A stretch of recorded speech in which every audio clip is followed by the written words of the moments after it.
de atender a los problemas urgentes, ¿no?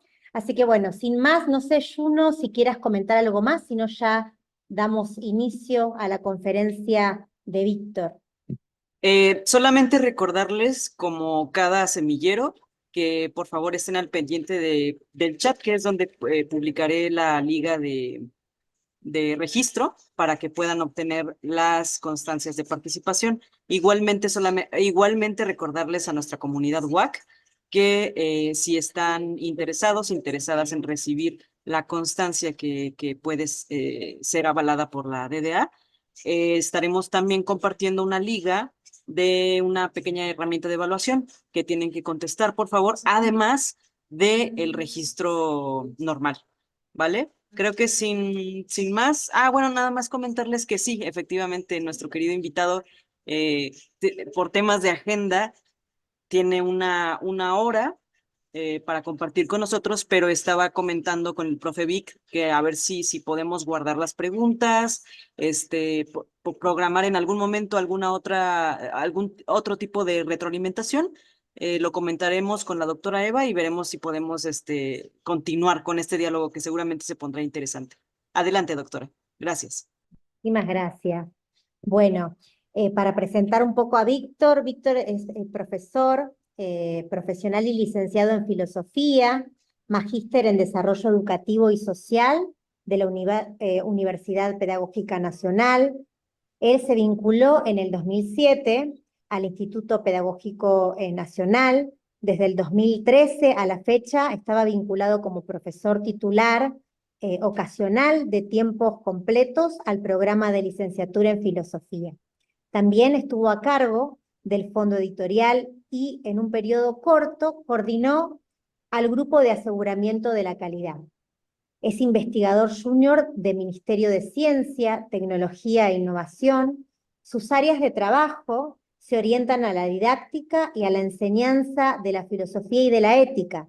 En los últimos años se dedicó a investigar sobre la formación de maestros en Colombia, América Latina y el Caribe. Y en la actualidad ha sido parte del equipo del Plan Nacional de Formación en Ética de la Investigación, Bioética e Integridad Científica de MinCiencias. Bienvenido, Víctor, te doy la palabra. Muchas gracias por la invitación y muchas gracias al semillero y celebro profundamente que tengan como línea de trabajo, de reflexión y discusión los temas relacionados con la ética. Entonces, agradecerles la invitación. Voy a compartir la pantalla.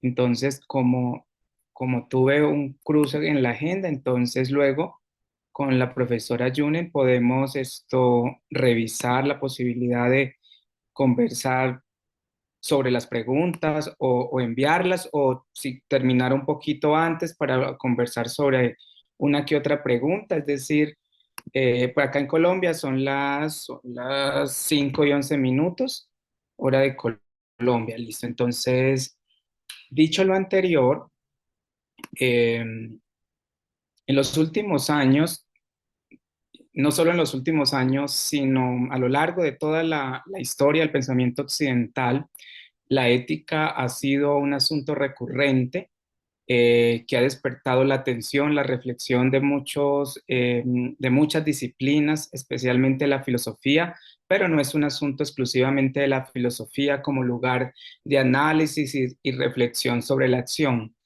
Cuando, cuando escuchamos la palabra ética en nuestros contextos de nuestros países, pareciera que es un concepto que suele entenderse como importante, pero a la vez es una palabra que también se desgasta mucho. Es decir, el uso de las palabras de manera eufórica o de manera romántica, o cuando las palabras se nos convierten en un lugar común, pues van perdiendo su significado. Con la crisis sanitaria generada por la COVID-19, esta fue una de las categorías y de los campos de discusión que agitaron la reflexión, no solo a nivel de las familias y de la sociedad, sino a nivel de los estados. Tal vez la pandemia fue una época que logró actualizar para nuestras discusiones y reflexiones como sociedad asuntos fundamentales o dilemas fundamentales sobre que nos plantea la ética en relación con la vida y en relación con la calidad de vida.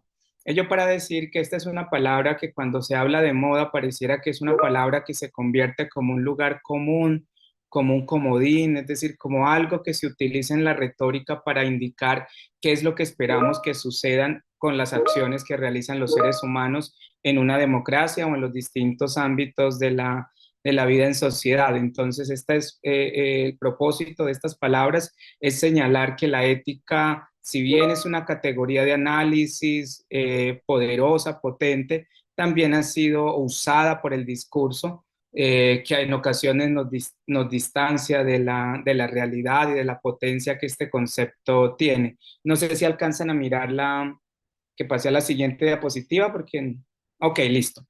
Una suerte de limitación del campo de la ética como para empezar la reflexión. Es decir, ¿por qué ustedes y yo debemos hacer algo? Cuando ustedes y yo hacemos algo, pues lo que uno pregunta y lo que uno esperaría que sucediera de un agente humano es que pudiéramos dar razones a los distintos cursos de actuación que elegimos por alguna u otra situación. También cuando pensamos en el campo de la ética, estamos pensando de asuntos que están relacionados con lo correcto, lo justo, lo injusto, la obligación y una cantidad de elementos que están relacionados al campo de la ética.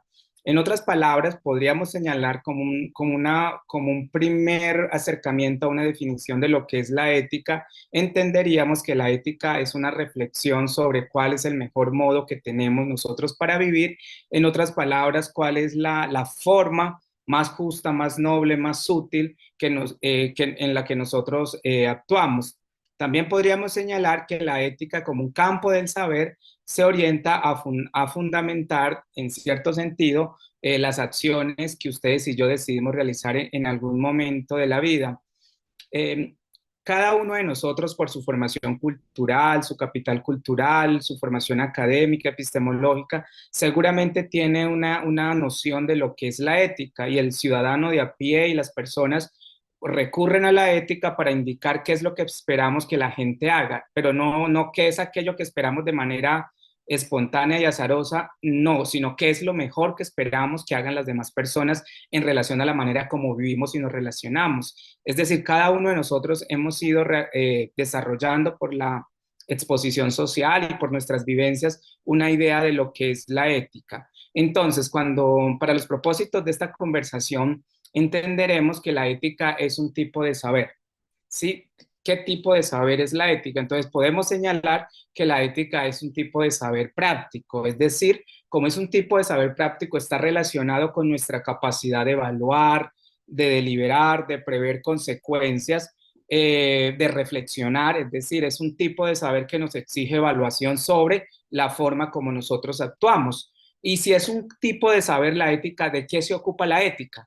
Entonces, partamos del hecho de que la ética se ocupa de la acción moral, ¿sí? Del todo el conjunto de acciones, la ética se ocupa de la acción moral en tanto es una acción que puede ser imputada a un sujeto.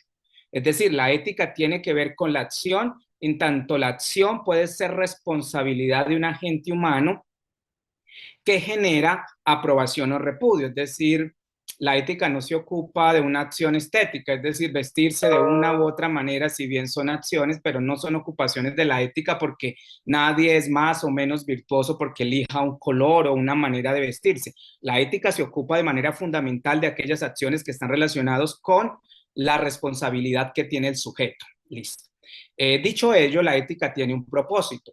El propósito de la ética es dar un fundamento racional a las acciones que ustedes y yo en determinado momento elegimos realizar. Esta es una suerte de limitación del campo de lo que es la ética.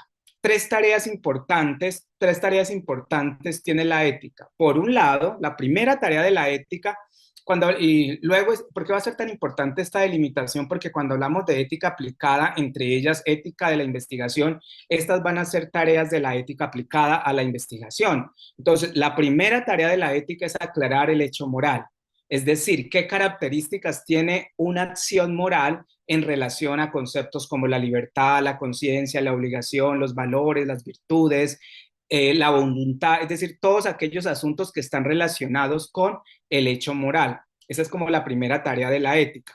La segunda tarea de la ética es fundamental, es decir, encontrar las razones que permitan justificar el por qué ustedes y yo actuamos de una u otra manera. Es decir, lo que busca la ética como una capacidad crítica, reflexiva, es que podamos ser buenos examinadores, buenos voy a decir la palabra como buenos reflexionadores, si cabe la palabra, es decir, la ética nos coloca en esa perspectiva.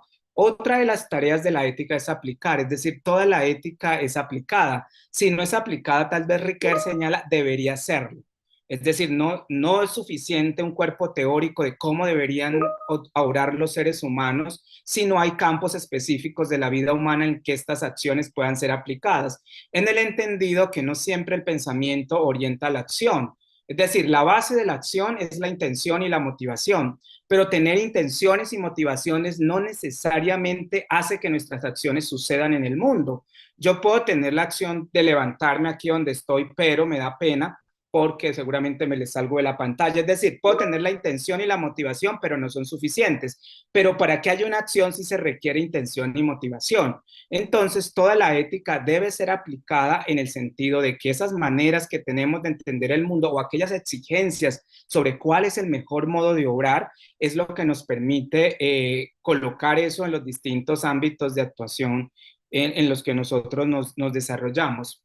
Eh, como cada uno de ustedes y yo, digamos, puede tener una idea de lo que es la ética, hay una primera pregunta que siempre se hace, es la relación entre ética y lo moral. Por establecer alguna distinción, solo por establecer alguna distinción, es decir, ética y moral para los ciudadanos que viven y que conviven, es decir, que la ética no es un objeto de estudio como es para los filósofos, para ustedes que están en este semillero, la ética sí es un objeto de estudio, como asunto de estudio y de reflexión, sí requiere unas delimitaciones conceptuales sobre el concepto de ética y sobre el concepto de moral. Pero para el ciudadano común y corriente, digamos, según Cortina, las puede usar en el mismo sentido como si fueran sinónimos, dadas sus orígenes semánticos y lingüísticos. Pero para los objetos de esta conversación vamos a establecer como una delimitación. Por un lado, el objeto de la ética es la moral, es decir, es el mundo de la cultura, de las normas, de donde se desarrolla la vida del hombre.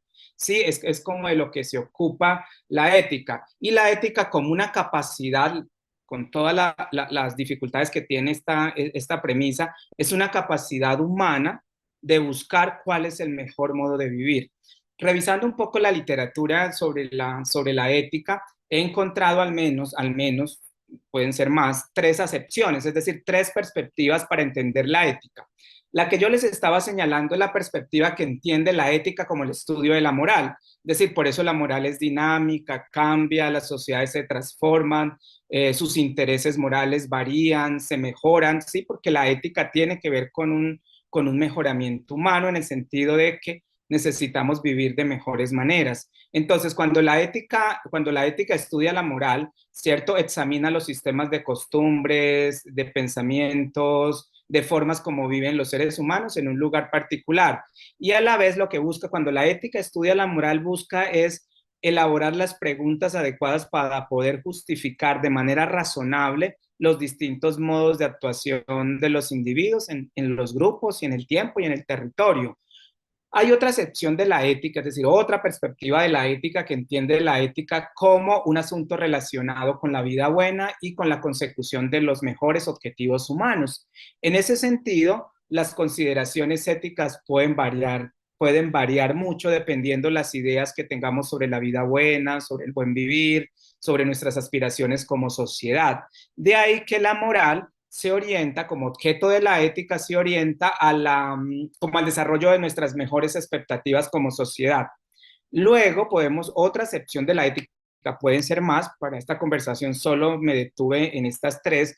La ética es un subconjunto de la moral. En ese sentido, si la ética es un subconjunto, es decir, la moral es lo más amplio, hablaríamos de ética médica, de comités de ética, de tribunales de ética, es decir, La ética, el campo de la moral, la ética serían aquellos ámbitos particulares en donde se desarrollan nuestras reflexiones sobre la vida buena, sobre el buen vivir, sobre lo que deseamos, lo que aspiramos, pero en la práctica nosotros tenemos una concepción de la ética axiológica, es decir, cuando hablamos de ética estamos hablando de cuáles son los valores y principios que orientan la vida de un ser humano. Cuando uno le dice a otra persona sea ético, tenga ética, nos falta ética, lo que le estamos diciendo en ese enunciado es sea una mejor persona, sea coherente con algunos principios, exíjase más, es decir, lo estamos colocando al otro en la perspectiva de la expectativa, de lo que quisiéramos que sucediera, no solo con él, sino lo que sucede con él, sucede con todos, porque en últimas,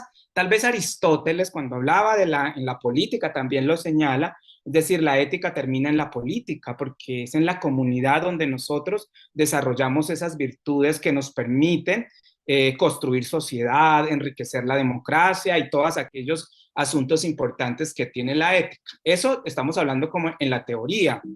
Luego, lo que quiero es que a veces yo pienso que han cambiado las diapositivas, pero me ha pasado que yo sigo hablando y las diapositivas no cambian.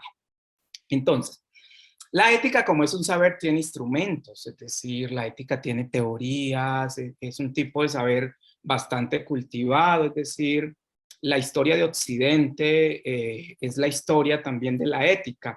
Entonces, los instrumentos que cuando hablamos de ética, porque hoy vamos a hablar de enseñanza de la ética, es que la tradición nos ha provisto de algunas teorías. Por ejemplo, con Aristóteles nos prohibió de las teorías de la ética de las virtudes o del el emotivismo moral. Es decir, digamos, en esta perspectiva de las virtudes, se me cambia esto acá. Entonces tenemos que lo que importa, digamos, para una ética basada en las virtudes, lo importante son las motivaciones que tiene la gente, como una gente que es responsable, ¿cierto? Que tiene disposiciones, pero fundamentalmente una gente que puede exigirse y ejercitarse en las virtudes. Es decir, digamos, en esta perspectiva las virtudes se cultivan. Tal vez Aristóteles, cuando habla de las virtudes morales, se refiere a aquellas virtudes que requieren esfuerzo, que requieren, digamos, no sé, para ser justo no necesitamos solo tener la idea de lo que es la justicia, necesitamos hacer acciones justas de manera repetitiva porque vamos formando un hábito, luego una costumbre, es decir, ¿y por qué es importante ello? Porque hay progreso moral y tal vez eso es como una suerte de esperanza que uno tiene, y por eso hay educación y por eso están estos semilleros de reflexión, es porque tenemos como una suerte de esperanza en que podemos mejorar nuestras condiciones humanas y la forma como construimos en sociedad nuestra idea de felicidad, de buen vivir, listo. Entonces hay una serie de teorías éticas que luego se convierten en modelos de razonamiento moral. Entonces, también hay otras tradiciones éticas que son, por ejemplo, las éticas consecuencialistas, es decir, en últimas, la ética en general también se pregunta qué acciones deben ser censuradas y qué acciones deben ser aprobadas. Es decir, una ética consecuencialista valora la acción moral en función de la consecuencia. Es decir, si la consecuencia es buena, genera beneficios, pues es una acción correcta. Entonces se ve de esa manera. También están las éticas deontológicas que consideran que la acción virtuosa, la acción correcta, la acción buena es aquella en la que el sujeto ajusta su acción en el cumplimiento de normas. Es decir, digamos, el sujeto se hace virtuoso en función de cumplir la norma. En el uso del lenguaje cotidiano, cuando hablamos de ontología, pues hablamos de los códigos deontológicos que tienen las profesiones, pero cuando hablamos de ontología, tal vez en el sentido de Kant, estamos hablando de imperativos de la razón. Es decir, estamos hablando de máximas que se nos imponen, que nos impone la razón sobre cuál es la mejor manera que podemos nosotros, que pudiésemos, la mejor manera para realizar una acción. También están las éticas de las emociones, es decir, si bien, digamos, la razón nos permite orientar nuestros cursos de acción, las emociones también son importantes, los sentimientos son importantes para la actuación moral. En ocasiones podemos tener la idea, por ejemplo, de que decir la verdad es importante y quisiéramos decir la verdad y tenemos todas las razones para ser hombres y mujeres justos, pero tener esa idea no hace que nosotros obremos en consecuencia a ello. Tal vez Ser en filosofía de la acción habla del fenómeno de la brecha. Es decir, entre pensamiento y acción hay una ruptura. Cuando hablamos de la ética de las emociones, estamos señalando que los sentimientos son necesarios, el sentimiento de empatía, de solidaridad, de benevolencia. En ocasiones, desarrollar emociones, como en ambientes de aprendizaje, desarrollar emociones en los niños y en las niñas es muy importante, tal vez porque uno aprende donde hay emociones, por eso uno recuerda del colegio las experiencias que lograron desarrollarnos muchas emociones. Entonces, en términos educativos, el maestro es un despertador de emociones y de sentimientos, y ahí es donde estaría un elemento importante. Uno podría, digamos, ir ampliando de otras tradiciones como las éticas comunicativas, las éticas restaurativas, las éticas axiológicas, que son instrumentos. Esto es para señalar que hay unas tradiciones, unos autores, unas teorías que se han preocupado por la acción moral. Cada una de ellas lo aborda desde su esquema conceptual, porque es importante, es decir, como profesores de ética o como personas que reflexionan sobre la ética, acercarse a estas tradiciones, a estas teorías, a estos modelos de razonamiento moral, es importante para reflexionar, para enriquecer la reflexión que tenemos sobre la acción.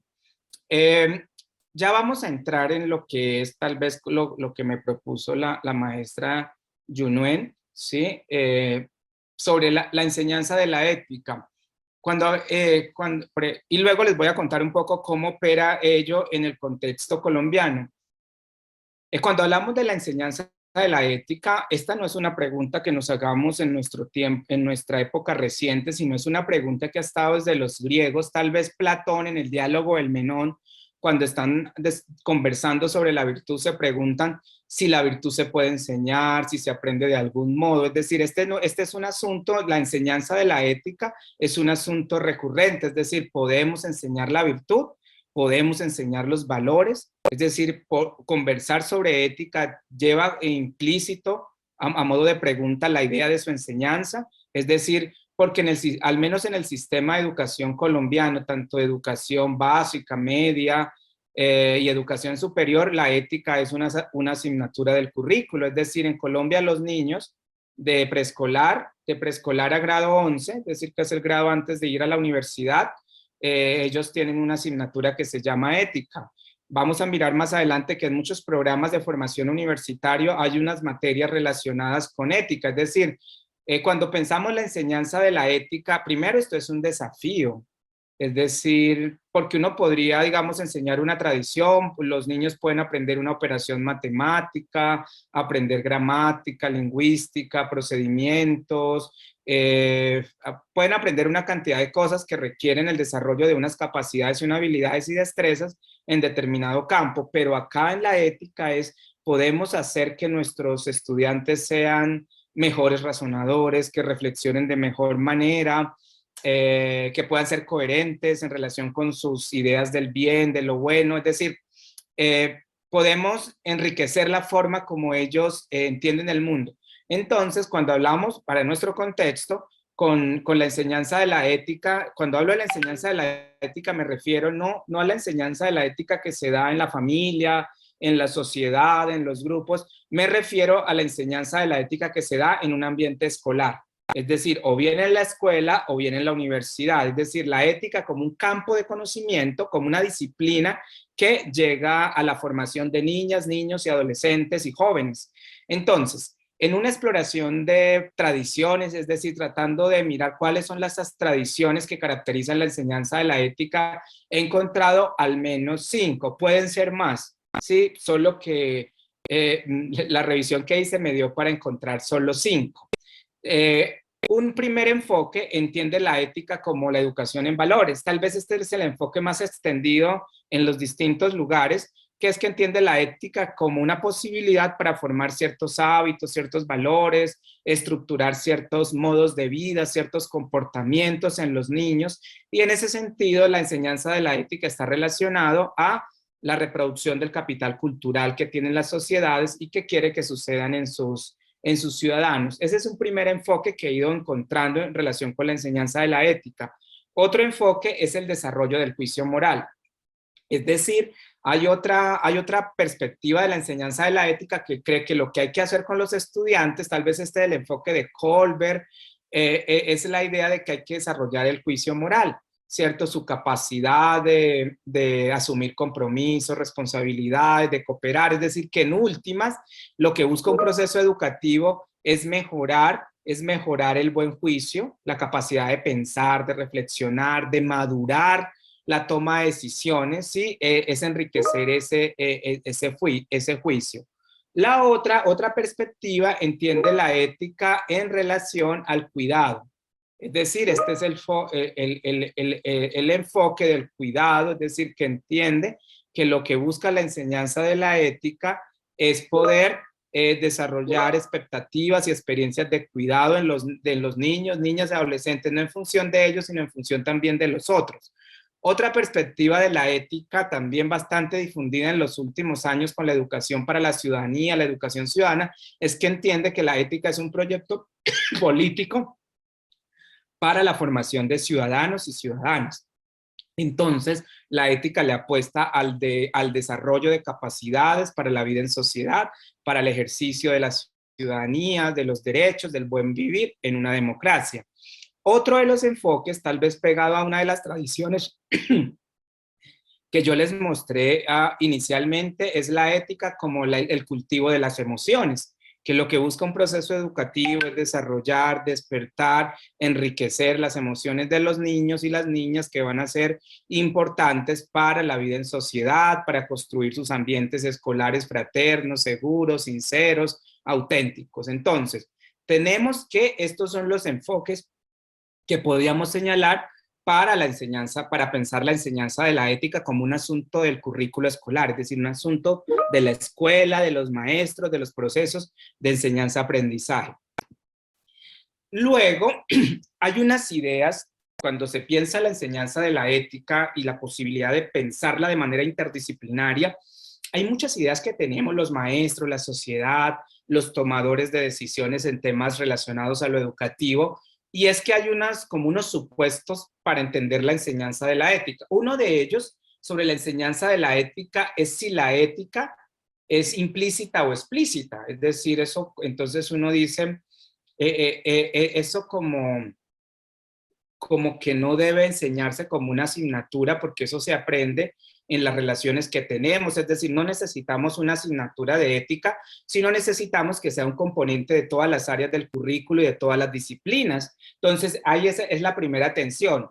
Tenemos espacios de ética, por ejemplo, en Colombia hay espacios que se llaman ética, como una asignatura, como decir matemáticas, trigonometría, biología. Acá hay una asignatura que se llama ética. Entonces, el primer desafío es, o esta debe ser un espacio explícito, o esta debe ser transversal y debe estar contenida en las distintas áreas de formación de los niños y los niños. Luego, hay otro desafío y otra idea sobre la enseñanza de la ética, es si este es un tipo de saber teórico y práctico, es decir, ¿cómo la vamos a enseñar?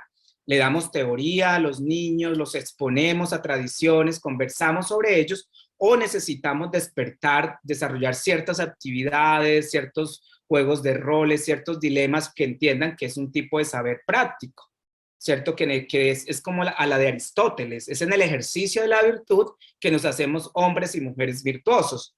Y lo otro es, también ha habido una idea muy recurrente en nuestros países conservadores de inspiración judeocristiana, es entender que la ética en muchos casos, esta es una perspectiva, o sea, que la ética es dogmática, ¿cierto? O por el contrario, la ética fortalece el pensamiento crítico, reflexivo, porque hay progreso moral en el sentido, no es que haya una linealidad, hay progreso moral en el sentido que podemos conversar, la ética es un tema discursivo, podemos conversar sobre cuál es el mejor modo de vida.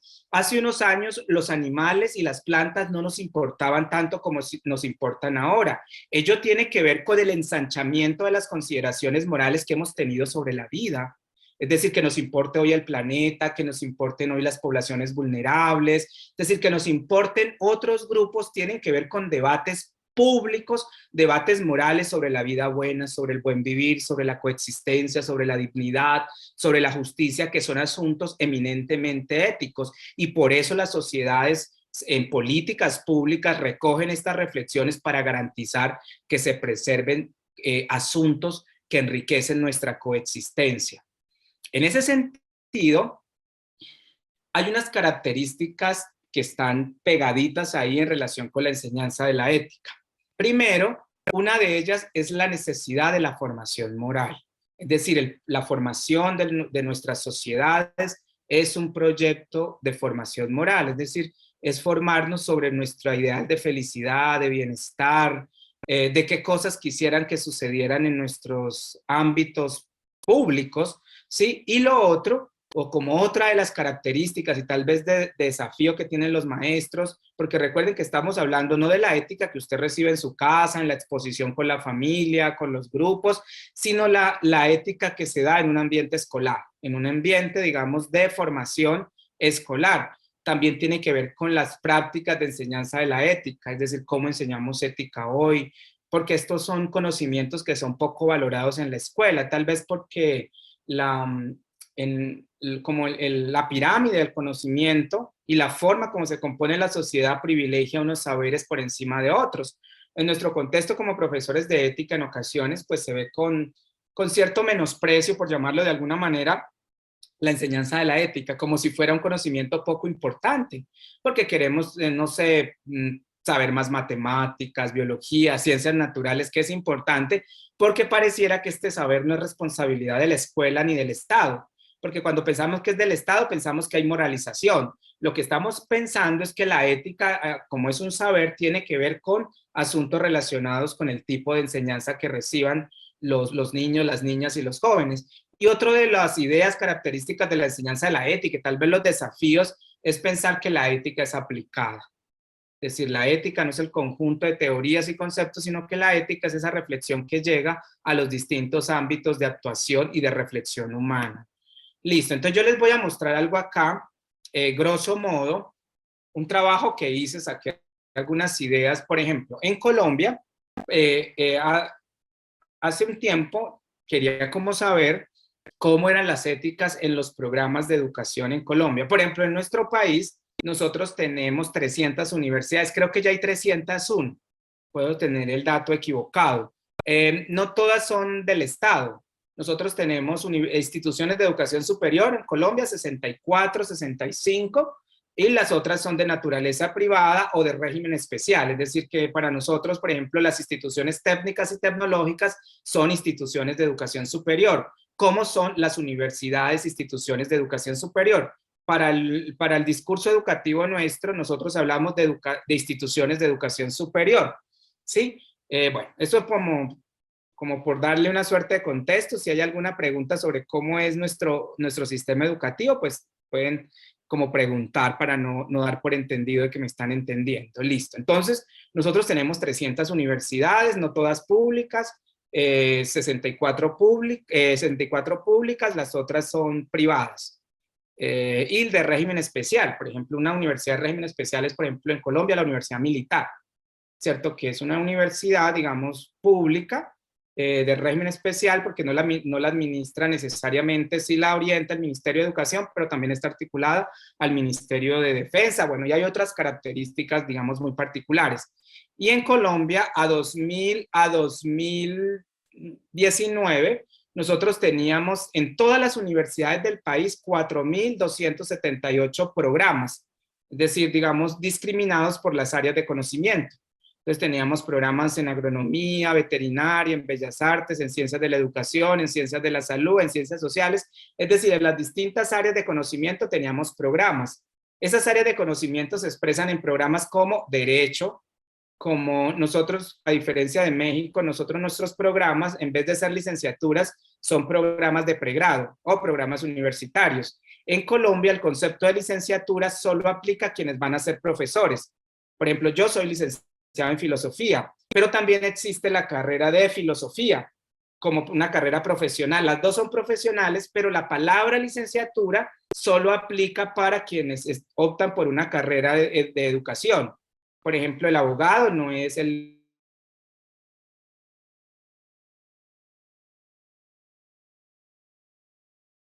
¿Lo dejamos de escuchar o soy yo? No, sí se dejó de escuchar. Profe Yo, Vic. Ah, ¿me, me escuchan? Se ahora, cortó. ahora sí. No sé hasta dónde me escucharon como para no parecer loco. Hace unos segundos, o sea, muy poquito.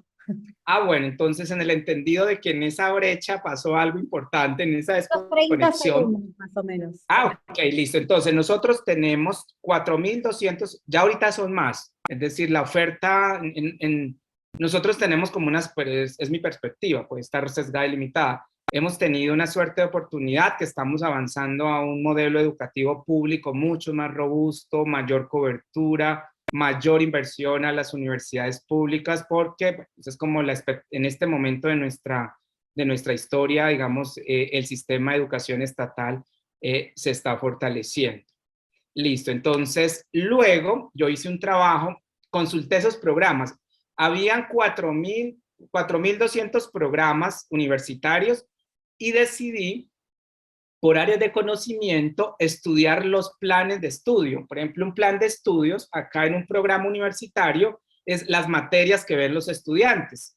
Es decir, un estudiante ve tantas materias. Entonces, por las distintas áreas de conocimiento, busqué programas y dentro de los programas estudié la distribución de las asignaturas. ¿Con qué propósito? Con mirar en las mallas curriculares de los programas de la universidad donde se enseñaba ética.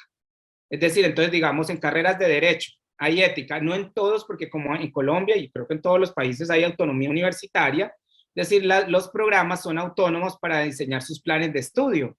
No, hay unas orientaciones generales del Ministerio de Educación, pero los programas son autónomos para decir qué materias ven, cuántos créditos, cuántas horas, todo lo que le compete a la autonomía de las instituciones de educación superior en Colombia.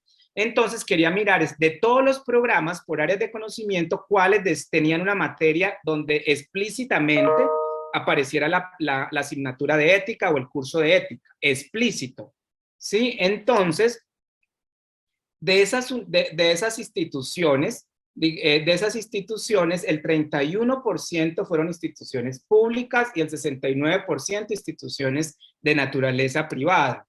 Y entonces los programas que se consultaron, ustedes los alcanzan a ver aquí en el gráfico, voy a regresarme, por ejemplo, programas de administración, 22, 9, licenciaturas, que les explicaba que es solo para ser profesores. Los otros programas tienen esta denominación, psicología, ingeniería, economía. Entonces, de esos programas escogí el plan de estudios.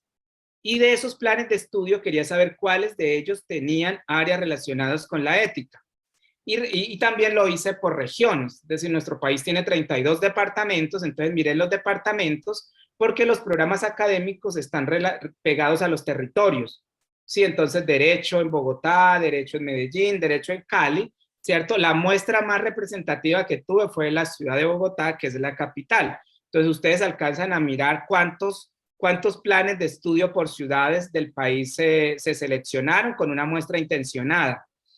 Luego, de esos programas quería mirar cómo se denominaban. Entonces, lo que encontré de todas las denominaciones según el programa y según la titulación, la categoría más grande, la que tenía mayor frecuencia, era que en los programas de estudio estaba la palabra ética, es decir, un curso de ética. En otros se llamaba ética profesional. En otros se llamaba ética de la comunicación, estos pues, sobreentendido que son para programas de comunicación, de periodismo, que tienen que ver con la divulgación. Otro se llamaba ética ciudadana, ética y responsabilidad social, ética y derecho, ética docente, es decir, había muchas denominaciones para identificar el curso de ética, ¿sí? Entonces, en los distintos campos de conocimiento. Paradójicamente, en los programas de las ciencias biomédicas es donde más hay frecuencia de los cursos de ética. En muchos casos no aparece, digamos, en cursos de formación universitaria, no de formación posgradual, de maestrías y doctorados. Esto fue solo exclusivo para educación universitaria, no para especializaciones, maestrías y doctorados. En los cursos de las ciencias de la salud aparecía bioética y derecho, dependiendo, digamos, como el área de especialización. Eso me permitió presentar el mapa, como esta imagen de palabras que ustedes están observando. Pero también encontré otra cosa interesante y es que en muchas instituciones aparece el curso en el plan de estudio, es decir, una asignatura que tiene créditos, que tiene hora y que tiene profesor. Pero también encontré que hay instituciones que tienen proyectos transversales, que no está el espacio específico de ética, sino es un espacio transversal, hay actividades frecuentes de acompañamiento, es decir, no está pegado al plan de estudios, pero sí hace parte de la actividad del programa académico. Y luego, por ejemplo, estas son las áreas que consulté según las modalidades, bellas artes, es decir, en Colombia hay una taxonomía de las áreas de conocimiento que la expide el Ministerio de Educación Nacional. Bueno, voy a pasar esta y lo otro que encontré es en ese estudio, cuántas horas tiene un profesor de ética con un curso, es decir, el profesor de ética de derecho, de filosofía o de medicina, cuántas horas tiene. Entonces encontramos que la mayoría de programas tienen 2 horas a la semana de ética a los estudiantes. Entonces, como la mayor frecuencia, es decir, porque era importante saber cuánta dedicación en horas le dan a un estudiante a lo largo de un periodo académico, porque no en todos los periodos, es decir, la ética se ve solo en un semestre, no se ve en los distintos semestres, es como una materia, usted ya vio esa materia, salió de esa materia, ya la chuleó y chao. Luego, voy a pasar esta. Algo que es importante para pensar la enseñanza de la ética es qué herramientas didácticas, qué metodologías usan los profesores. Porque uno puede conversar con los estudiantes, hacer clases retóricas, discursivas, pero ¿cuáles son las metodologías que usan los profesores para garantizar el propósito de la enseñanza de la ética?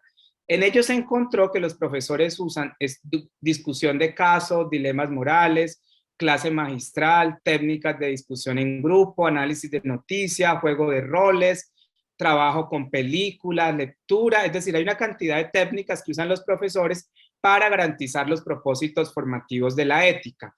Ello para señalar que también la ética como un campo del saber es un campo y tiene su didáctica.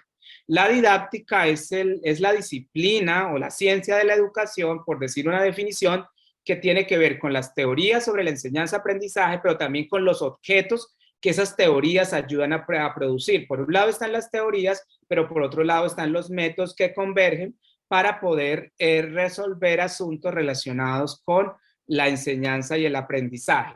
Voy a dejarlos hasta ahí, lo hice súper rápido para poder tener como algún segundito para poder conversar antes que me llamen para la otra reunión. Perfecto, muchísimas gracias, Víctor, por, por este acercamiento, ¿no? Tan preciso al concepto de la ética y todas sus posibilidades. No sé si hay preguntas, si las quieran poner en el chat, si abrimos el micrófono. Junwen, si querés dirigir un poquito la reflexión. Sí, yo pienso que si alguien quiere manifestar alguna pregunta, sería muy, muy bueno que fuera así como de viva voz, estaría muy bien. Pero si no, también escribiendo en el chat, podemos irle dando lectura para poder empezar a armar un diálogo interdisciplinario, intercultural y, y armar algunas cositas aquí, ¿no? Vamos a dar un par de minutos. Recuerden que también nuestro invitado se va a ir un poquito pronto, entonces anímense.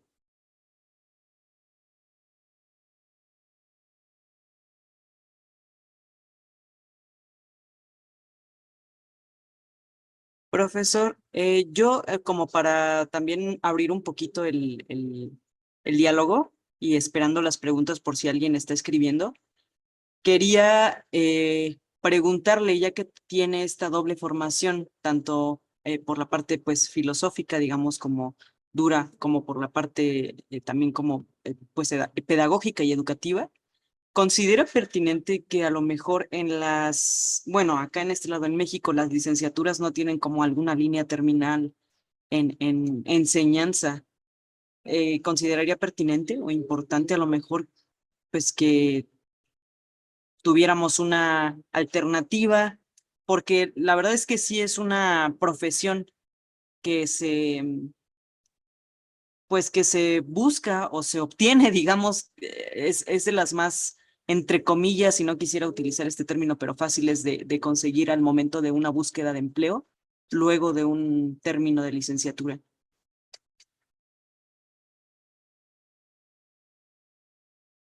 Está el micrófono apagado.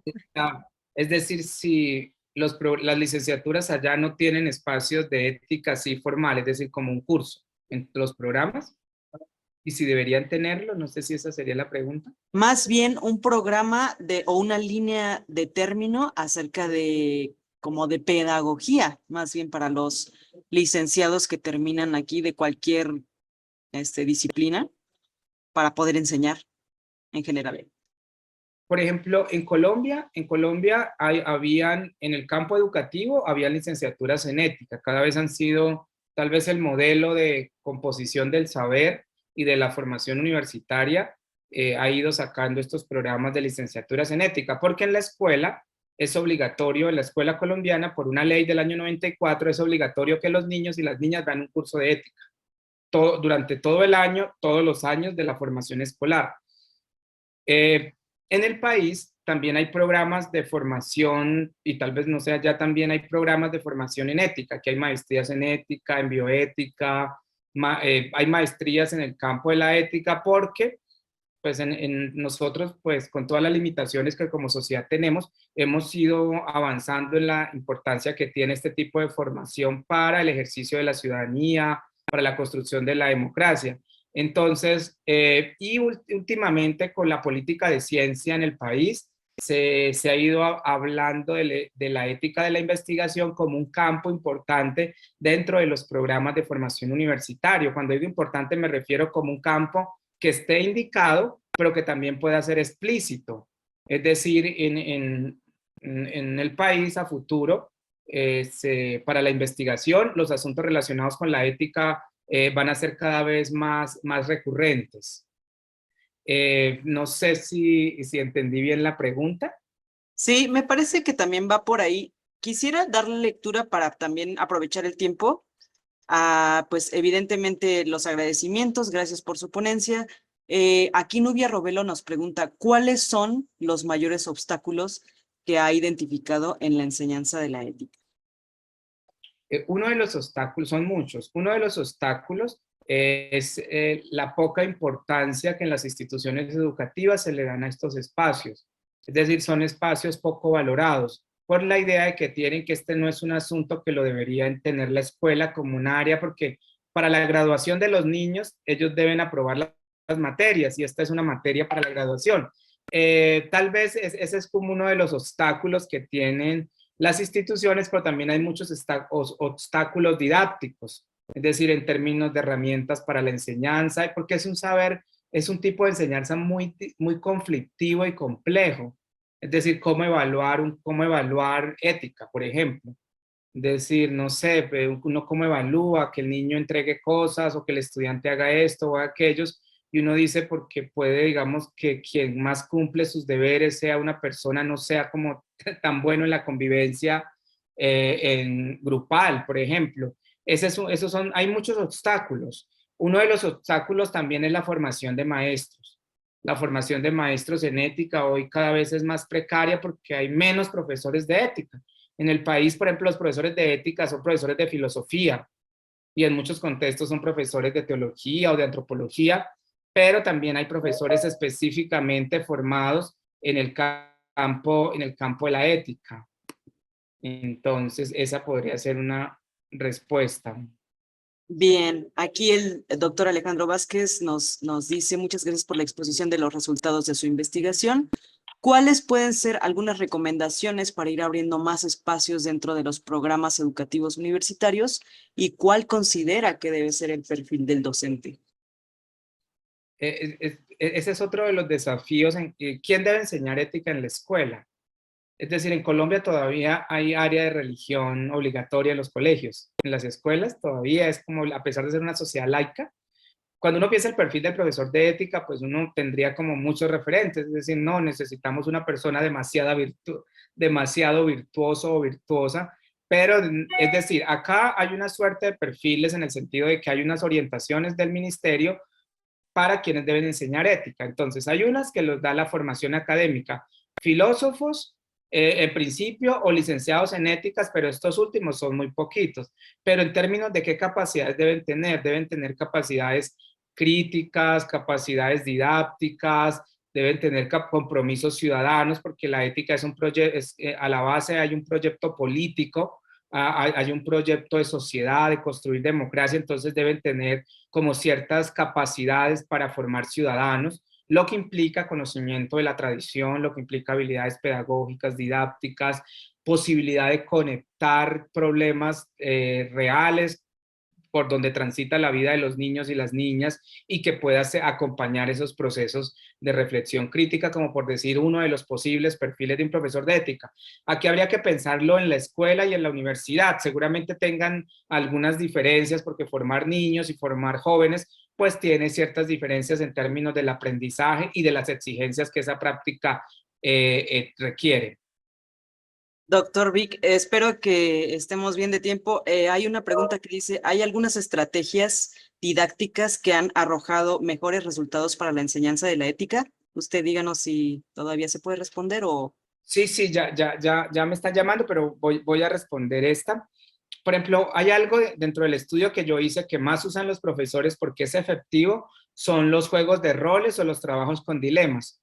Es decir, esa es como la herramienta más frecuente y más recurrente, es decir, por ejemplo, en un curso de derecho, en un curso de medicina, es decir, poner casos que puedan reflexionar sobre el caso, porque hay que pensar algo que es importante y es que formar el juicio, pareciera que en los temas de ética cada quien puede opinar según su criterio.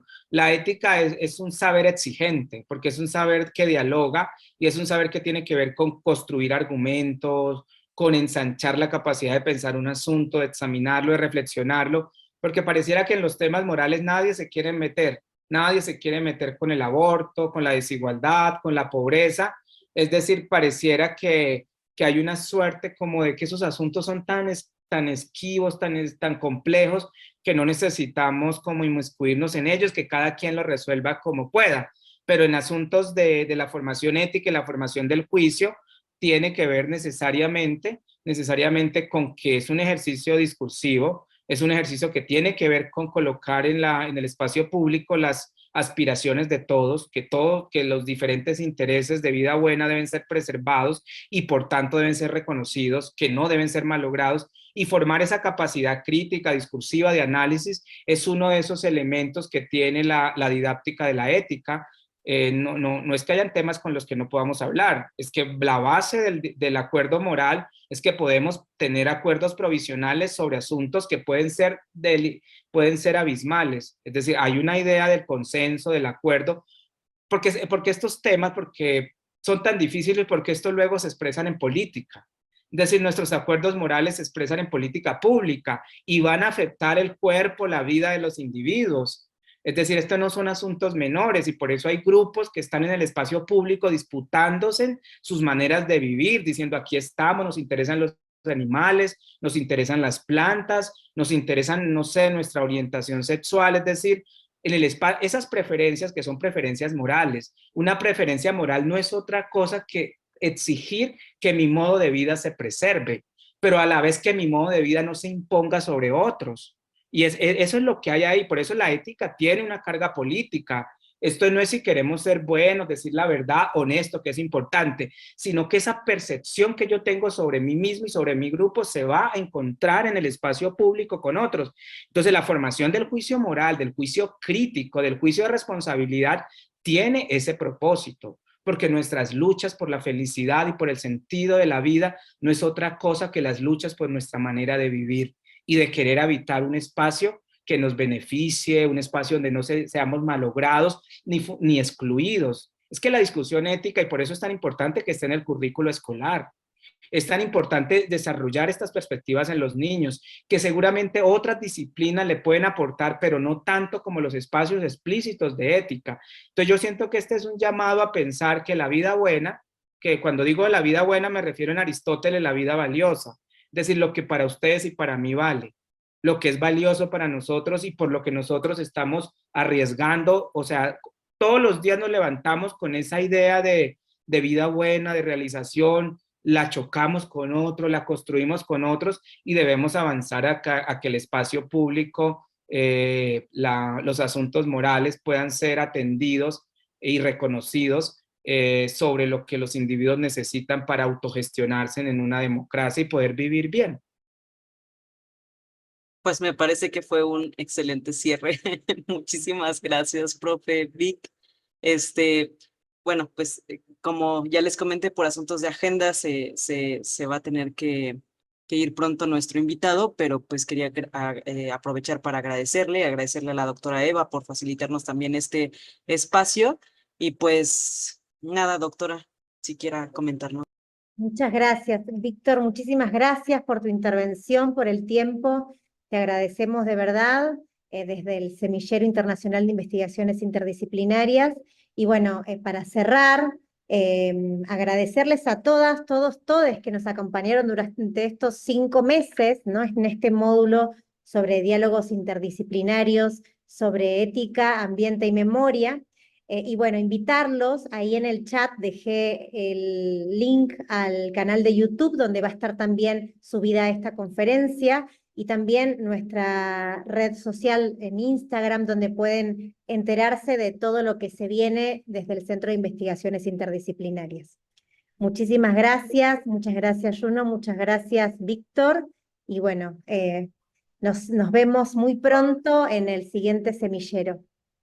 Ok, entonces muchas gracias a ustedes, gracias por la invitación, pero fundamentalmente gracias porque tienen esta agenda para pensar los temas de la ética, la memoria y todos aquellos asuntos en orden ambiental que les interesan. Pues agradecer la invitación, seguramente las preguntas que surjan me las envían, buscamos otro espacio para conversar, quedé con la maestra de enviarle algunas lecturas, les voy a enviar un libro sobre didáctica de la ética que puede como ayudar a las reflexiones que ustedes tienen sobre el semillero. Muchísimas Muchísimas gracias. gracias. Que no sea la Feliz, última vez que lo veamos por aquí, profe.